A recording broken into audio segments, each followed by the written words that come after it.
Something. That doesn't mean you couldn't do something else once in a while. Neely, you cannot have any of those pennies to buy an ice cream cone. They go in the bank the same as usual. Bring them in here, Neely. Half of everything we get goes into that bank. That's the way it is, and that's the way it's going to be now. Put them in there. Gosh, I bet we got about $100 in that old bank by now. 9's more like it. Mama, they're cutting the tree. Oh, that's too bad. It was kind of pretty there with a bird sitting in it sometimes. Papa loved that tree. Oh, quit mooning over it. Got in the way of the washing. The tree ain't gonna put no pennies in the bank. It's Mr. Barker. Get out the good cup and saucer and give it a wipe. And Francie, you can stay in the room if you want to while Mr. Barker's here. How do you do, Mr. Barker? How do you do, Francie? Mom is temporarily detained, but we'll join you directly. Hello, Neely. Hello. Why, Francie, you get manners right out of a book.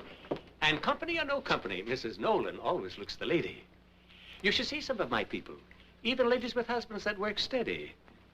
Won't you go into the parlor and have a cup of coffee? That I will, and your hospitality is very kind, Mrs. Nolan. Well, old man Gentry's off to jail again. Oh, that's too bad. But she's keeping up his insurance just the same. And here's ours. 10 cents for me, 10 cents for Mr. Nolan, a nickel for each of the children. And you'll never regret it, Mrs. Nolan.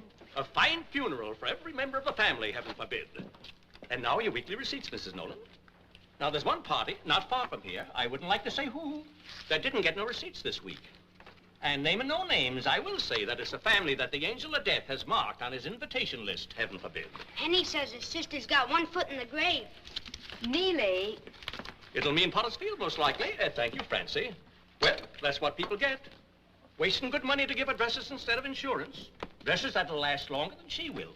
All depends on what folks thinks is important. But Papa says that's right, Mr. Barker. It all depends on what folks thinks is important.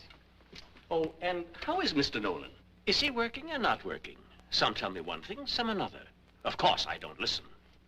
Mr. Nolan being a singing waiter, Mr. Barker, and what you might call an artist, his work don't come steady like other people's.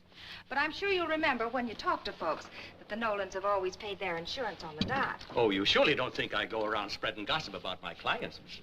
Oh, sure not. And how's my mother, Mr. Barker? In the prime, Mrs. Nolan, fine as can be. And she says to tell you she'll be over tonight, same as usual. And I trust you're pleased with the news about your sister? Well, just which news do you mean, Mr. Barker? Oh, well, now, she must be saving it to surprise you with tonight when the family's all here together. I'd take it kindly if you told me what you mean.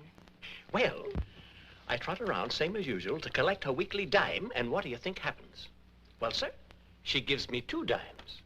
Yes, sir, she's done it again. She's got herself a brand new husband. Oh, no. Well, now, I suppose you mean about her still being married. I don't mind saying I had the same thought myself. But I'm sure it must be all right. She must have made some arrangement. I'm quite sure she did, Mr. Barker. I'm sure she called this one Bill, too? You children run along now and do the marketing. Go on, take some money from the cup. Take the money from the cup and get a 5-cent soup bone off for Hassler. Don't get the chopped meat from him, though. He grinds it behind closed doors, and heaven only knows. Go to Werner's for the meat. Ask for round steak, chopped, 10 cents worth, and don't let him give it to you off the plate. Take an onion, Neely, and ask him to chop it in. And then just at the last, ask for a piece of suet to fry it with. But he won't always do that, Mama. Tell him your mama said, and then go for the bread. Excited him, Mom. All right, ask for a nice pie, not too crushed. Now go on. But, Mama, we know Aunt Sissy's been married before. That's true. I can remember 2 Uncle Bills. That's nothing for you to talk about. Now run along now and get things done.